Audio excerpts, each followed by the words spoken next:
Hola a todos, bendiciones. Mi nombre es Melody Leiva. Gracias a Dios por este privilegio que me permite poder compartir su palabra para este medio. Quiero que nos ubiquemos en Isaías 40, del 29 al 31, y dice así la palabra del Señor en el nombre del Padre, del Hijo y de su Santo Espíritu. Él da esfuerzo al cansado y multiplica las fuerzas del que no tiene ninguna. Los muchachos se fatigan y se cansan, los jóvenes flaquean y caen. Pero los que esperan a Jehová tendrán nuevas fuerzas, levantarán alas como las águilas, correrán y no se cansarán, caminarán y no se fatigarán. Antes de iniciar, quiero hacerte una pregunta. ¿Qué haces aquí? Probablemente es una de las preguntas que en nuestras muchas crisis existenciales que como jóvenes o como esta generación tiene, ¿qué hago aquí? ¿Cuál es mi propósito? Dios también quiere hacerte esta pregunta hoy, quiere decirte, ¿qué haces aquí?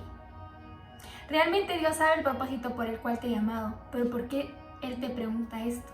Porque Él sabe que estás en una situación donde quizás no deberías estar. Quiero que recordemos la historia de Elías, un profeta. Pueden leerlo detenidamente ahí en Primera de Reyes 17 en adelante. Entonces Elías, después de ver la mano poderosa de Dios a través de cada proceso al que él pasaba, el Dios que le hizo profetizar sobre la sequía y sucedió, el Dios que lo sustentó con los cuervos ahí en el desierto, el Dios que le proveyó a través de una viuda que no tenía nada, el Dios que se le reveló, se manifestó ahí en ese holocausto para que todos conocieran que Él era el único Dios. Elías creyó que hasta ahí había llegado su Dios, creyó que hasta ahí Dios podía manifestarse y que ya había hecho lo suficiente y que no podía hacer nada más.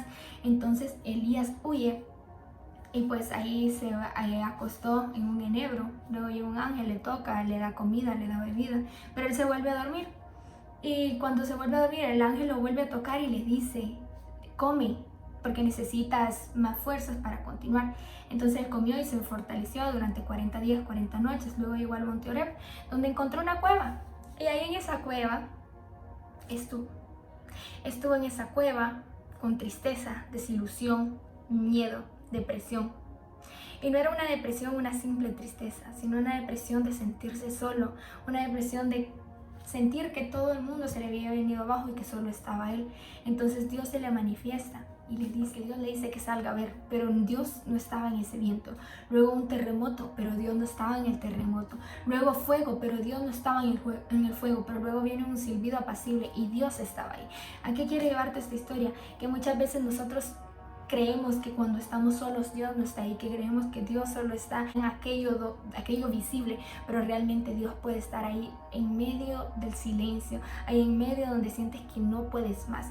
¿Cuál era el obstáculo de Elías? Elías creía en Dios, él profetizaba, él permanecía firme en él, pero hubo un momento donde después de tanta actividad, después de hacer tanto, él se cansó y ahí le dio lugar al miedo. Tal vez hoy no estés en una cueva, así como Dios le dijo a Elías, ¿qué haces aquí? Tú tienes una misión más grande por hacer. ¿Qué haces acá en esta cueva donde lo único que puedes ver es oscuridad y miedo? Ahora Dios te dice, ¿qué haces ahí atrapado en esa cueva de la tristeza, del conformismo, del entretenimiento, de todas las cosas que el enemigo te ha querido encerrar para que no veas más allá del propósito por el cual Dios te llamó? ¿Qué haces aquí, joven? Quizá muchas veces es inevitable los procesos, pero estos son necesarios para aferrarnos más a Dios. Pero muchas veces, en vez de acercarnos a Él, retrocedemos. Y déjame decirte que así como Elías pasó un periodo de depresión. No era una depresión natural o la que se romantiza en estos días. Fue un periodo de depresión muy difícil, una depresión espiritual. ¿Cómo superamos la depresión espiritual? Los periodos de depresión espiritual parecen ser un desafío para casi todos, con frecuencia ante circunstancias difíciles o luchas internas. La depresión espiritual se afinca cuando dudas de la bondad y fidelidad de Dios.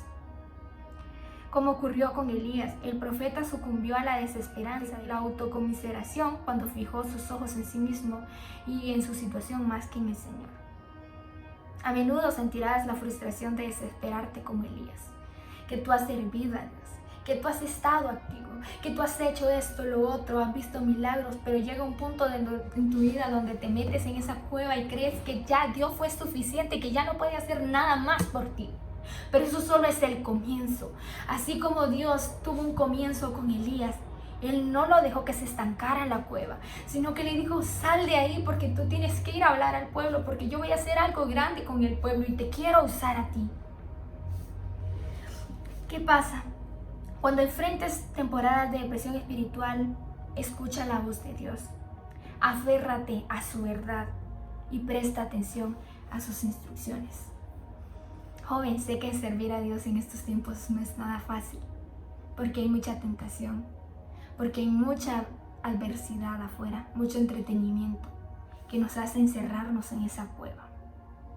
Quizá en esos momentos de tristeza, cuando has visto que Dios hace algo por los demás o hace algo, pero no lo hace por ti.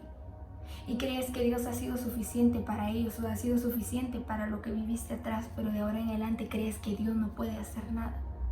Esto ha sido el inicio de Dios para marcar ese testimonio en tu vida y para darte una triple bendición, una triple promoción. Pero sal de la cueva. ¿Qué haces ahí? Quizás muchas veces nos podemos preguntar, ¿qué estoy haciendo con mi vida? No tiene sentido, no tiene valor. De repente te has encerrado en tu cuarto a llorar y crees que ya no puedes salir ahí. Pero dice la palabra del Señor que Él da fuerza, esfuerzo al cansado y multiplica la fuerza al que no tiene ninguna. Y dice la misma palabra que los muchachos se flaquean y caen. Los muchachos quizás somos débiles. Pero hay una diferencia, que los que esperamos en Jehová tendremos nueva fuerza, levantaremos alas como águilas, correremos y no nos cansaremos, caminaremos y no nos fatigaremos. Y esta es una promesa que quiero que te quedes con ella, y que si hoy estás en esa cueva mirando la oscuridad, el miedo y que crees que no puedes, que no hay propósito para tu vida, Dios quiere que salgas de ahí.